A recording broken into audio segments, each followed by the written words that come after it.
The RF 50mm 1.2 prime is my favourite lens ever. It's been the absolute backbone of my portrait photography portfolio, and it's just one of those lenses that I always swore that I would never let go of. But then along came this lens, the new-ish RF 50mm 1.4. With a lot to like, it is cheaper, it's lighter, it's smaller, so I figured I would compare these two lenses to see how they both perform.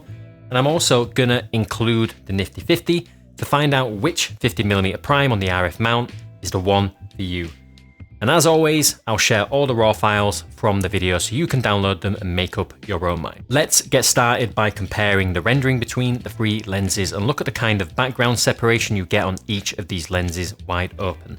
First of all, on a mid-length portrait. Now, my first observation throughout this comparison is that all of these primes are actually slightly different focal lengths in practice, with the new 50mm VCM 1.4 being the widest and the 50mm 1.2 being the most zoomed in. And on a shot at this kind of crop, side by side, they all look great. The 50mm 1.8 is no slouch at blurring out this busy background, but the difference between it and the 1.4 is noticeable. The 1.4 lens just does a much better job of smoothing out the background and separating our subject from the background too. The difference between the 1.4 and the 1.2 lens is actually pretty noticeable.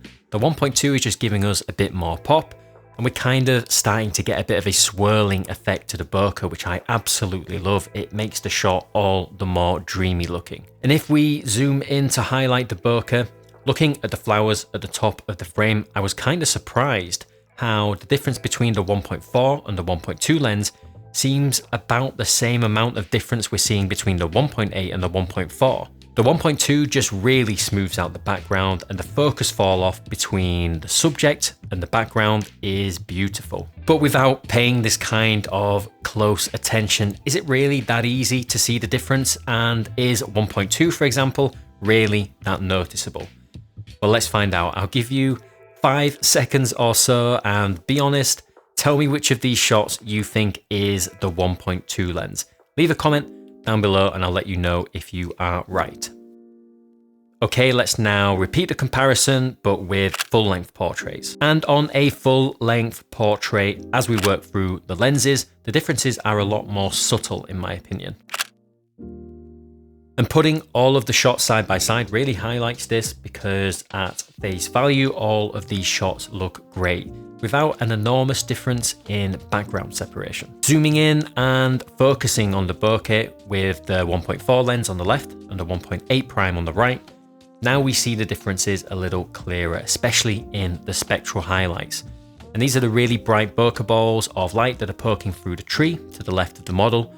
They are just so much more tamed on the 1.4 lens.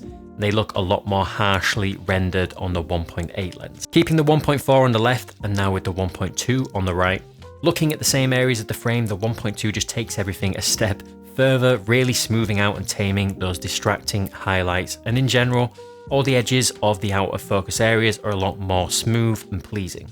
So that is what a fast aperture of 1.4 or 1.2 gives you. It gives you that ability to really tame busy, distracting backgrounds. And the 1.4 absolutely gets the job done and looks fantastic, as does the 1.8, but this 1.2 lens really does have a special look to it. Looking at some nighttime footage shows how out of focus light sources are rendered, and the 1.8 actually has quite nice bokeh. It's not perfectly round, but it is uniform across the frame, unlike the 1.4 and the 1.2, which both have quite strong cat's eye bokeh balls that is really accentuated as we get closer to the edge of the frame. They become even more elongated.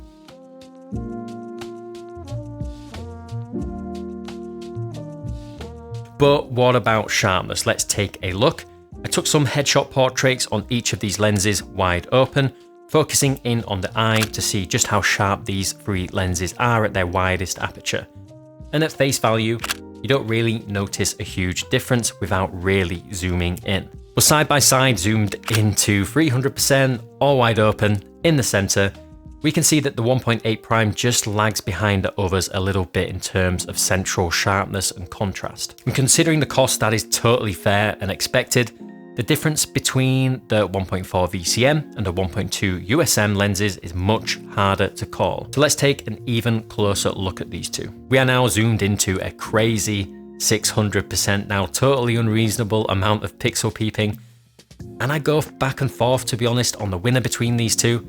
I think the new 1.4 VCM lens certainly has a bit more contrast wide open, but with maybe a tiny sharpness advantage going to the 1.2 lens. But if it is this hard to tell, let's face it, does it even really matter at this point? So now let's step all of these lenses down to f2.8 and take another look at central sharpness. And at this point, they are all fantastic, but the 1.2 lens is unbelievably sharp. Just stunning detail and clarity captured in the iris, with the 1.4 lens just being slightly behind.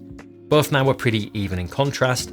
The 1.8 is looking brilliant too as well, it's just not quite to the lofty heights of the other two L series primes. Now let's take a quick look at corner performance. I took this shot on all of these lenses wide open, and these shots actually really illustrate the difference in field of view between these primes, since all of these shots were taken on a tripod in the exact same spot. Wide open in the corner of the frame, the 1.8 is actually surprisingly good, it's just really lacking a little bit of contrast. Same with the 1.2, which is sharper, but just a bit more washed out compared to the new 1.4 VCM lens, which is really sharp and really contrasty right out into the very edges of the frame. Step the lenses down to f2.8 and the 1.8 prime claws back that contrast that we were missing, and it looks great at this point.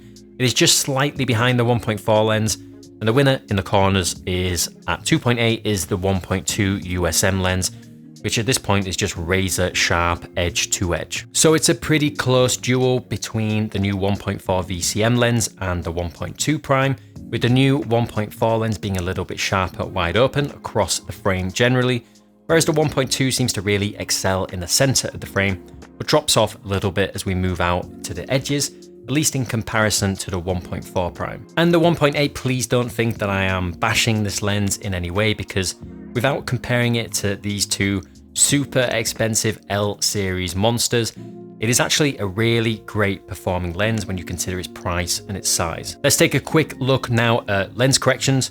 All of these primes do require a bit of assistance from software to get rid of especially the heavy vignette. And surprisingly, the f1.8 prime is the better corrected of these lenses. It has minimal need for any kind of distortion correction, but it does have a lot of vignette that needs to be corrected without the profile turned on. The 1.4 VCM lens has some very, very slight pincushion distortion that has to be corrected, but it's mostly unnoticeable, but it has even more vignette than our 1.8 prime. The 1.2 has about the same amount of vignette as the 1.4, so a lot, but it is a little bit slightly better corrected in terms of distortion. So not totally unexpected, most fast primes like this do suffer from some vignette, and the profile corrections do a great job of cleaning them all up. But if you shoot in low light a lot at high ISOs, the corrections that are needed for the 1.2 and the 1.4 in particular may lead to some noisy corners where the shading has had to be lifted in post. And speaking of low light scenarios, let's take a quick look at the difference in low light performance between the maximum aperture of these three primes. Side by side here is a shot I took in the middle of the night, and you can see the difference in ISO required to get a decent exposure. You can see the difference between 1.2 and 1.4 is pretty slight in terms of ISO, but you are losing a whole stop of light with the 1.8 prime compared to the 1.4. Having to raise my ISO here from 1600 to 3200 for a good exposure. Now, how much this matters depends totally on your camera. I've used pretty much all of the RF Canon cameras at this point, and I think that they all perform really well at higher ISOs, especially in this kind of range. These shots were taken on my R5 Mark II, which some actually will criticize the noise performance of, but in general, the difference in low light performance, particularly between the 1.2 and the 1.4, will be very similar. Now onto autofocus, and in my opinion, all of these lenses are very good performers in photo, but we do have different focus technologies being utilized in each of these lenses. The new 1.4 VCM lens is a standout performer though, in my opinion. It uses a new voice coil motor technology, VCM, which not only gives near silent operation, but it is among the fastest and most accurate autofocus of any RF lens that I have used. It is really good. The 1.8 and 1.2 are closer in performance. I have never had any complaints with either, especially for things like portraits. I've used these lenses for years, but the 1.2 is just not quite as snappy as the new 1.4 lens, despite using excellent USM focus motors. It's also a little bit louder. You can hear the lens elements moving around and they make kind of a clicking sound as it does it. And the 1.8 is a much noisier lens. It uses STM focus motors. The focusing in general is just a little bit slower, but I have always found it to be more than accurate enough.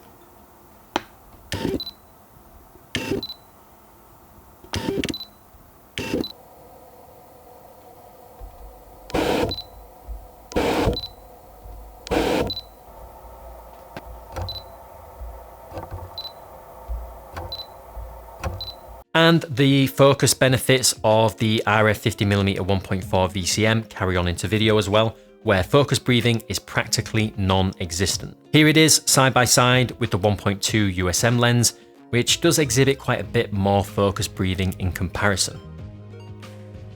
And the same with the budget 1.8 prime. There are a couple of standout features in terms of build with the new RF 50mm 1.4 VCM lens as well. We've got a clickless aperture ring, which is another feature video shooters will love for seamless adjustment of exposure on the fly. And we also have a function button on the barrel of the lens. Whereas on the RF 50mm 1.2 and the 1.8 lens, their designs are quite a bit simpler, with the 1.2 prime just having an autofocus on and off switch and a focus limiter.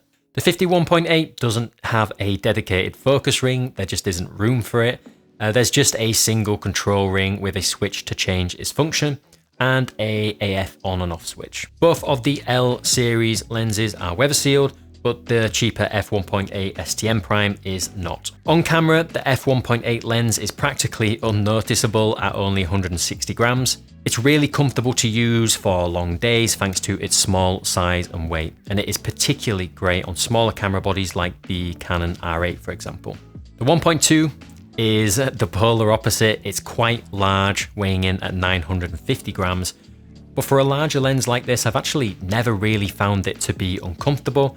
The weight in this lens is distributed pretty evenly. And the new 1.4 VCM lens sits in the middle. It weighs about 580 grams and it's quite a bit smaller than the 1.2 lens and is very comfortable to use. I took it traveling recently and found it really nice to use on a full frame camera like the R5 Mark II. In terms of pricing, there's a big difference between these lenses. The 50mm 1.8 is priced nicely at £209 here in the UK. The 50mm 1.2 is £2,449, and the new 1.4 VCM lens currently here in the UK is priced at £1,539. And obviously the 1.8 and 1.2 primes have been out for a while now, so you can pick up both of these lenses on the used market for considerably less than retail at this point. The 1.2 lens here in the UK actually sells pre-owned regularly for around about £1,500, so about the same price as the 1.4 VCM lens is brand new at the moment. So which of these primes is right for you? Which one should you go with? So the RF 50mm 1.8 might be the lens for you if you are on a budget, of course, and if you want a versatile, dependable prime, or maybe you just generally prefer shooting with zoom lenses, but you do want to add a great prime to your kit that you can bring along to shoots just in case the situation calls for it. The RF 50mm 1.2 might be the one for you if you are a professional photographer or anyone like me who absolutely loves a 50mm prime. If this is going to be your main lens and you shoot portraits, weddings or events, this lens is just magical in my opinion. And it really is a worthwhile investment for working pros who want their work to stand out just that little bit. And the new RF 50mm 1.4. Who is this lens for? Well, everybody, in my opinion. It is just an incredible lens for hybrid shooters.